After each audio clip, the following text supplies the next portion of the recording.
بخاری مسلم کی روایت ہے، حضرت ابو ہریرہ رضی اللہ تعالیٰ عنہ اس کے راوی ہیں۔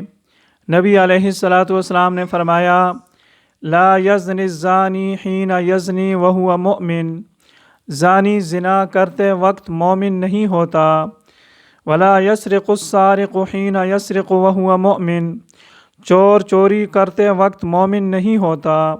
ولا یشرب الخمر حین یشربها وہو مؤمن، شرابی شراب پیتے وقت مومن نہیں ہوتا۔ ولا ينتهب نهبة يرفع الناس إليه فيها أبصارهم حين ينتهبها وهو مؤمن، ڈاکو ڈاکہ ڈالتے وقت مومن نہیں ہوتا۔ ولا يغل أحدكم حين يغل وهو مؤمن، مال غنیمت میں خیانت کرنے والا خیانت کرتے وقت مومن نہیں ہوتا۔ فإياكم إياكم، بچو ان گناہوں سے، بچو ان گناہوں سے۔ اور ابن عباس رضی اللہ تعالیٰ عنہ کی روایت میں مزید اضافہ ہے، ولا يقتل حين يقتل وهو مؤمن، قاتل قتل کرتے وقت مومن نہیں ہوتا۔ اکرمہ رحمہ اللہ کہتے ہیں، میں نے ابن عباس رضی اللہ تعالیٰ عنہ سے پوچھا کہ ایمان انسان سے کیسے الگ ہو جاتا ہے، جدا ہو جاتا ہے؟ قال ہاکذا، انہوں نے کہا اس طرح۔ وشبک بین اصبعیہ، اور اپنے ہاتھوں کی انگلیوں کو ایک دوسرے میں ڈالا اور پھر جدا کیا، کہا اس طرح ایمان الگ ہو جاتا ہے۔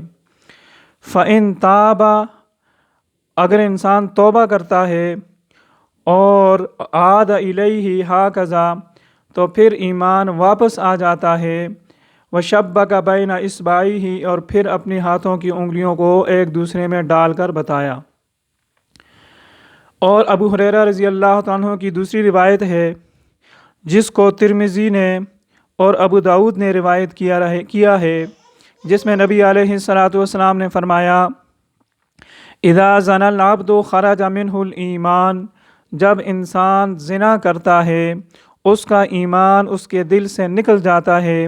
فکان فوق رأسہ کالظلۃ، وہ اس کے سر پر سائبان کی طرح کھڑا ہو جاتا ہے۔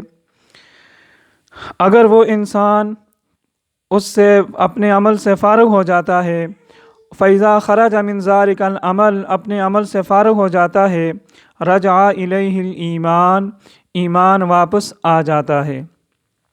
تو ان دونوں حدیثوں سے یہ بات معلوم ہوئی کہ یہ کام کرتے وقت انسان کا ایمان اس کے دل میں باقی نہیں رہتا، نور ایمان سے وہ خالی ہو جاتا ہے، اور جب وہ توبہ کرتا ہے اور اس عمل سے فارغ ہوتا ہے، پھر اس کے بعد ایمان اس کی طرف لوٹایا جاتا ہے۔ لیکن سوچنے کی بات یہ ہے کہ اگر کوئی انسان یہ کام کرتے کرتے مر جائے یا مارا جائے، چور چوری کرتے وقت، ڈاکو ڈاکہ ڈالتے وقت، زانی زنا کرتے وقت، اور اسی طرح مال غنیمت میں خیانت کرنے والا خیانت کرتے وقت، قاتل قتل کرتے وقت، اگر اسی دورانیے میں مارا جائے، پھر تو وہ فارغ ہی نہیں ہوا اپنے اس عمل سے، اور پھر تو اس کو توبہ کا موقع ہی نہیں ملا، مر گیا یا مارا گیا، اب اس کے ایمان کا کیا بنے گا؟